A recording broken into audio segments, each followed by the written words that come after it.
Hello, and welcome back to Bedtime Stories with Vice Vice Baby, where we will continue the journey of Uncle Wiggily. Chapter 14: Uncle Wiggily and the Magic Bottles.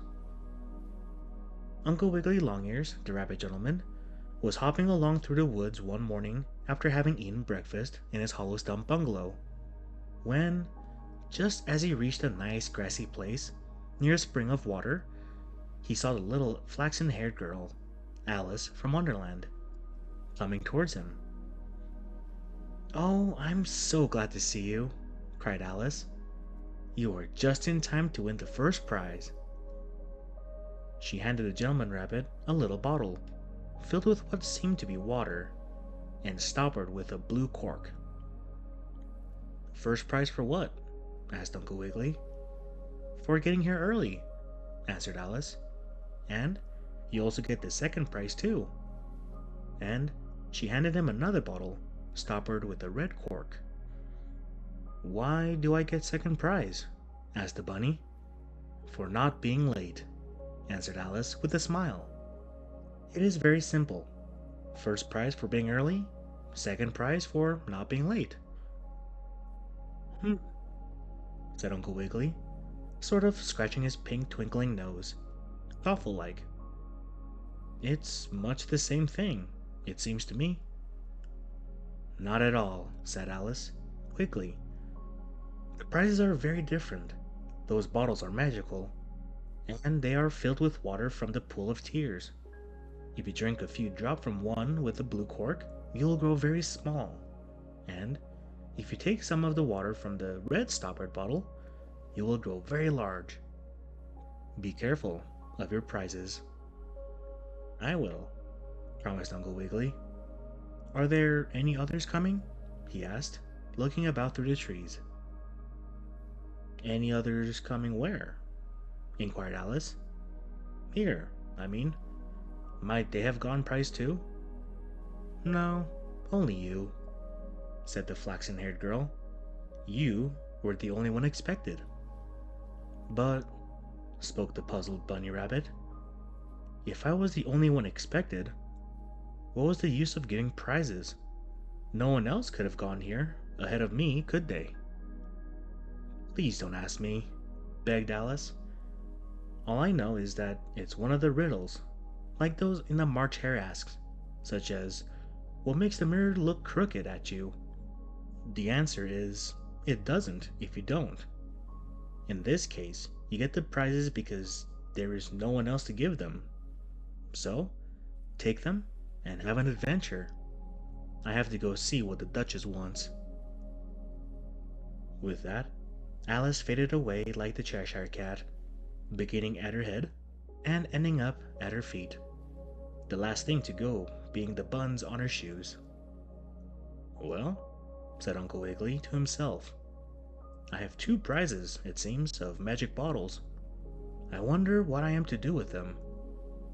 He looked at the red and blue cork bottles, holding one in each paw, and he was wondering whether it would be best to grow small or large, when all at once he felt himself caught from behind by a pair of big claws, and looking over his shoulder, as best as he could, Uncle Wiggily saw that he was held fast by a big alligator, a scalery chap with a double-jointed tail that he could swing back and forth like a pantry door. "Aha! I have you," gurgled the gator. "Yes, I see you have," said Uncle Wiggily sadly. "You thought you and Father William could fool me by standing on your heads so I couldn't tickle your feet," went on the gator, as I called him for short. "But I got down off the tree, and here I am. I have you now, and you can't get away from me." Indeed it seemed so, for he held Uncle Wiggily very tight and fast in his claws. "What are you going to do with me?" asked the rabbit. "Take you home to my den, and my dear little foxes, 8, 9, and 10, said the alligator. "Foxes?" cried Uncle Wiggily. "Have you foxes?" "I have," answered the alligator. I'm keeping them until their father gets back from a hunting trip, and they are very hungry. Their father is the fox who went out in a hungry plight, and he begged of the moon to give him light, for he'd many miles to go that night before he could reach his den. Oh, now I remember, said the Uncle Wiggily. It's in Mother Goose. Yes, and so is the rest of it, went on the alligator.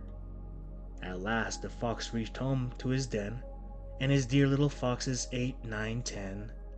Those are their names, though they sound like numbers, said the gator. I'll soon introduce you to them. Come along. Now, Uncle Wiggily did not like this at all. He wanted to get away from the alligator, but he did not know how he could do it. At last, he thought of the magical bottles Alice gave to him. Aha, thought Uncle Wiggily. I'll give the alligator a drink from the blue corked one, and we'll see what happens. So, Uncle Wiggily slyly said to the gator, Before you take me off to your den, would you not like a drink from this bottle to refresh you? Yes, I would, said the scalery creature, not at all politely. I was going to take some anyhow, whether you asked me or not.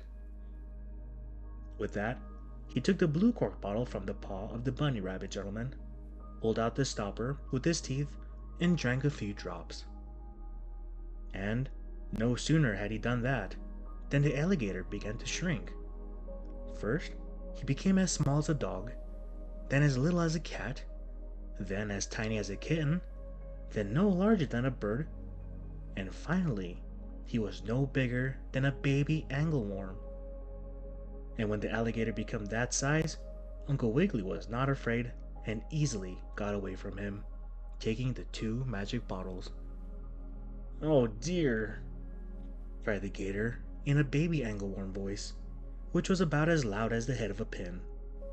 How foolish I was to drink from the magic bottle and grow small. But it served him right, I think, and the bunny uncle was safe. And if the head of the table doesn't step on the front doormat and make it slide off the porch, I'll tell you next about Uncle Wiggily and the croquet ball. Thank you for tuning into this episode of Bedtime Stories with Vice Baby. I hope you all have a good night and sweet dreams.